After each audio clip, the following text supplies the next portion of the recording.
দাদারে খুশি করতে গিয়া দিদি সব আলেমরে জেলে পড়ে দিচ্ছে। দাদা খুশি হইল ঠিকই, কিন্তু শেয়ার টিকে রাখতে পারল না। এখন দাদাও দিদির কাছে, দিদিও দাদার কাছে। ভালো হয়েছে না? আব্দুস শয়তান, এ আব্দুস শয়তান বলছিল যে আমাদের ভারত বাংলাদেশের সম্পর্ক হইল নাউজুবিল্লাহ, এটা অবৈধ সম্পর্ক ছিল। অবৈধ সম্পর্ক করা কোনো মাইয়াকে বাড়িতে রাখা ঠিক না। আমরা এই জন্য জায়গা মতো পাঠাই দিছি, কি বলেন? এখন ওখান থেকে ষড়যন্ত্র চলছে, চলমান, কিভাবে এই দেশকে ধ্বংস করে দেওয়া যায়। এমনকি ওখানে গিয়া বাংলাদেশে ভারতীয় বাহিনী যেন আক্রমণ করে সেটাও চাইছিল। আল্লাহ পাক আমাদের এই ভূখণ্ডকে ইসলামের জন্য, দ্বীনের জন্য কবুল করুক, বলে না আমিন। 5 আগস্টের আগে, মাত্র তো 5 মাস হইল, 5 আগস্টের আগে দেখেন নাই, 2 চোখ যেদিকে যায় সব মনে হইতো আওয়ামী লীগ। 2 চোখ যেদিকে যায় সব, আমরা জেলে গেছি, কারাগারে, রিমান্ডে, কিংবা যে কোনো জায়গায়, হায় রে অফিসার সব আওয়ামী লীগ। এখন দেখি রাতারাতি সব বিএনপি।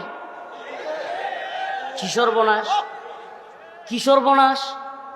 ওই দিন হুজুর শেরপুর জিনাইগাতি গেছে এক মাহফিলে, আমাকে যাওয়ার সাথে সাথে বলতেছে, হুজুর একটু ওয়েট করেন, এখনই বয়ান দেওয়া যাবে না, হুজুর একটু অপেক্ষা করেন। 10:30টায় বয়ান, 10:30টা পার হয়ে গেছে তবুও। আমি ভাবলাম আচ্ছা ঠিক আছে, অত দূর থেকে আসছি, একটু বিশ্রাম নেই। কিছুক্ষণ গিয়ে রেস্ট নিলাম, একটু শুয়েও পড়ছি, চোখটা লেগে গেছে, উঠলাম, ইস্তেঞ্জা করলাম, এবার মঞ্চের দিকে যাবো, হুজুর আরেকটু অপেক্ষা করেন। তখন আমার সাধারণভাবে প্রশ্ন আসলো যে কি হয়েছে, কেন আরো অপেক্ষা করতে বলতেছেন? আমাদের এমপি মহোদয় আসতেছেন। আমি কইলাম এমপি তো সব পালাইছে, এমপি করতে গেল, সাবেক এমপি মহোদয় উনি আসতেছেন, হুজুর উনি আপনাকে নিয়ে মঞ্চে যাবেন। আমি বলছি উনি আসলে বলবেন স্টেজে যাইতে, আমি স্টেজে যাই। আমি স্টেজে চলে আসছি, ফিরাইতে তো পারে নাই, বাধা দিতে পারে নাই। এখন স্টেজে আইসা বক্তা যিনি বসে আছেন ওনার কানাকানি বলতেছে, হুজুর বয়ানটা একটু লম্বা করেন, আমাদের এমপি সাহেব আসতেছে। আমি রাগে এরকম থাপা দিয়া টেবিলের মধ্যে কইছি, ওয়াজ তোর এমপি সাহেবরে দিয়েই করাইস। আমি গেলাম গাড়িতে, আস্তে আস্তে আস্তে গাড়িতে যে গিয়ে উঠছি, এই এটা ওটু হয়ে গেছে, থামাই ওকে। গাড়িতে যে গিয়া উঠছি, গাড়িতে যে গিয়ে উঠছি, আর থামাতামি নাই। ড্রাইভার নজরুল পাগলা আমার আজকেও আসছে, নজরুল এই ওটু এটা থামাই ওকে। মাশাআল্লাহ এসকো আছে, ঠিক আছে। তো বলতেছিলাম নেমে গেছি, নজরুলে কইলাম সামনে দিয়া যেটাই আইবো সরাই দিবেন, প্রয়োজনে যাইতেই থাকবেন, মানে হালকা হালকা যাবেন আর কি, এতে করে মনে করবো উপরে উড়াই দিব, সরে যাবো গিয়া। একবারে এইভাবে চলে আসছি। পাবলিকে তো মনে করেন যে লওয়াটা দিছে, পাবলিকে যা ধরার ধরছে একবারে। তো এই জন্য এই যে কাজগুলো নতুন করে রাতারাতি, ও একটা কথা একটু জুড়ে সুরে বলে আসছিলাম রাগে, যে এতদিন এই লোকগুলোই আওয়ামী লীগের সামসামি করতো, এরাই এখন খোলস পাল্টায়া বিএনপির সামসামি শুরু করছে। এটা একবার জুড়ে সুরে বলে আসছিলাম যে এরাই চরিত্র পাল্টাইতে এদের ন্যূনতম সময় লাগে না। কারণ কি জানেন, এদেশের গণতান্ত্রিক যত রাজনৈতিক দল আছে এরা আদর্শিক কেউ না, এদের ন্যূনতম কোনো আদর্শ নাই। সুবিধাবাদ জিন্দাবাদ, সুবিধাবাদ, সুবিধাবাদ জিন্দাবাদ। আদর্শ আসলে আদর্শিক, ইসলাম ব্যতীত অন্য কোন জিনিস আদর্শিক হয় না। সুবহানাল্লাহ, ইসলাম একটা আদর্শিক শক্তি। ইসলাম একটা, আফগানে মুসলমানরা বিজয়ী হইল কেন? আফগানে রাশিয়া কিংবা আমেরিকার কামান, বিমান, ড্রোন, মিসাইল কোনোটা কি আফগানের তালেবানদের চাইতে কম ছিল? হ্যাঁ, কম ছিল? বেশি ছিল। তবুও আফগানের মোল্লারা কেমনে বিজয়ী হয়েছে? একটাই কারণ, আদর্শিকভাবে তারা শক্তিশালী ছিল। এই জন্য আমাদেরকে আদর্শের জায়গাটা বুঝতে হবে। আদর্শ 10টা মানুষ যদি, 10টা মাত্র কয়টা, 10টা মানুষ যদি আদর্শিকভাবে একেবারে গোড়া হয়, শক্তিশালী হয়, এই 10টা মানুষ পুরো পৃথিবী চেঞ্জ করে দিতে পারে। কেউ তাদেরকে চেঞ্জ করতে পারবে না। তারা মরলে কমবে, তারা মরলে কমবে, কিন্তু আদর্শিকভাবে যদি চেঞ্জ না হয় অসম্ভব তাদেরকে চেঞ্জ করা। তারা বাড়াবে, লোক আস্তে আস্তে কি করবে, দাওয়াত দিয়ে দিয়ে তারা কি করবে, বাড়াইতে থাকবে। এই জন্য আদর্শিকভাবে শক্তিশালী হওয়া, আল্লাহর জন্য ভালোবাসা, আল্লাহর জন্য ঘৃণা, কোনো দলের জন্য না, মতের জন্য না, নেতার জন্য না, নেত্রীর জন্য না।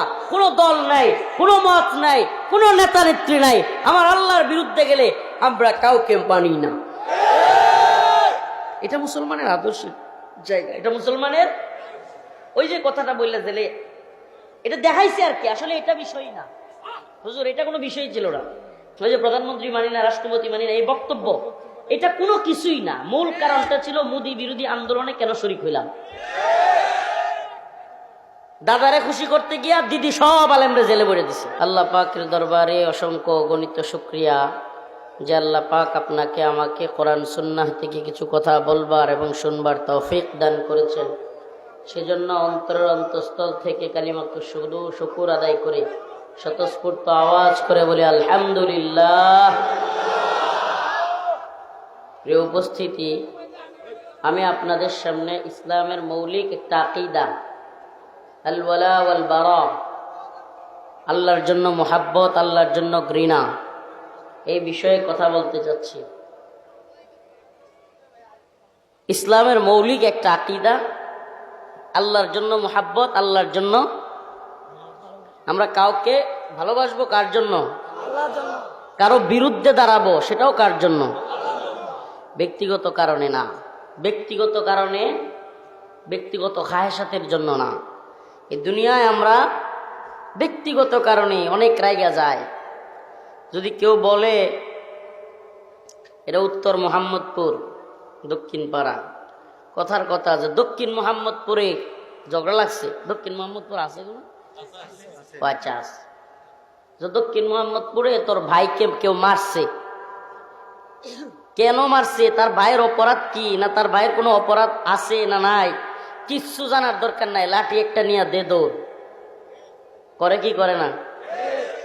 কিন্তু আল্লাহর জন্য, রাসূলের জন্য হইলে এতটা খুব অন্তরে আসে না। এটাই কি বলে যে আল্লাহর জন্য মুহাব্বত, আল্লাহর জন্য ঘৃণা। যদি মুহাব্বতটা আল্লাহর জন্য হইতো, দ্বীনের জন্য হইতো, তাহলে ব্যক্তিগত পারপাসে চিন্তা আসবে যে কেন আমার ভাই কি অপরাধ করেছে, কি হয়েছে। প্রিয় ভাইরা আমার, আর রসুলের শানে যদি হয় কোনো কথা নাই, বার্তা নাই। আল্লাহর নবীকে নিয়ে কেউ কটূক্তি করছে, সাথে সাথে খেপা যাবে। এটা ঈমানি গায়রত, এটা ঈমানি গায়রত। আল্লাহ পাক অন্য এক আয়াতেও মুমিন বান্দাদের পরিচয় এভাবে দিচ্ছেন, ইয়া আইয়ুহাল্লাযীনা আমানু মান ইয়ারতাদ্দা মিনকুম আন দীনিহি ফাসাউফা